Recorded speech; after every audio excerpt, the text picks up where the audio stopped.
Una pel·lícula de tensió. Fins a l'últim moment la Unió Esportiva no va poder mantenir aquesta imbatibilitat de Vilatenim, que s'està convertint en un fortí. Doncs Vilatenim, que de fet, si no m'equivoco, no ha perdut aquesta temporada. Va perdre contra un equip. la Muntanyesa. Correcte, contra la Muntanyesa 0-2 i ja està. La resta han estat victòries i empats. Penal per possible mans de Benzala, la falta que tirava Jaime al minut 10 i al minut 11 el mateix Jaime seria l'encarregat de transformar i portar l'1-0 al marcador.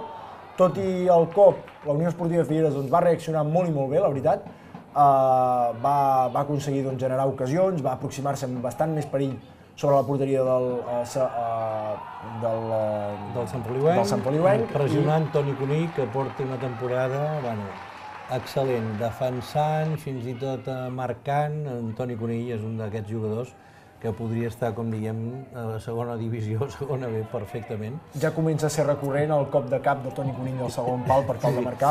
I si no és en Toni, és en Sergi Romero, els dos centrals que pugen amb molt de perill. I també s'ha de dir que també excepcional centrada de Richie Mercader. Bé, doncs veiem més ocasions a la Unió Esportiva Figueres, també en veiem alguna del Sant Feliuenc, però a la segona part el partit es va adormir completament, la veritat. De fet, a la grada el que es comentava era el resultat del Depor-Barça més que... Estava la gent més pendent del Depor. Exacte.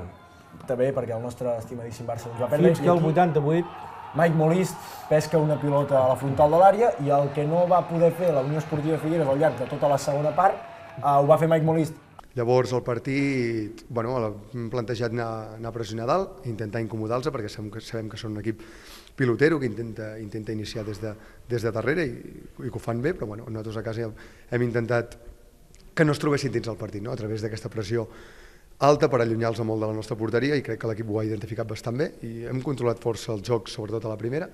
I després, els últims 10 minuts de la primera part, ells, quan aconsegueixen establir-se a camp contrari en pilota, són un equip que ataca amb força gent per davant i ens ha obligat a replegar-nos, i després a la segona part ho hem intentat alternar més. Aquesta pressió a dalt amb el replegue baix, crec que ho hem identificat força bé, tot i que és un equip que ens ha creat incomoditats també i ens ha posat les coses difícils, però jo crec que l'equip avui també molt per cor i per emputxar, més que amb el futbolístic, amb el psicològic, crec que ha aconseguit una victòria molt bona i de prestigi contra un molt bon equip, i amb aquesta acció d'en Mike al final.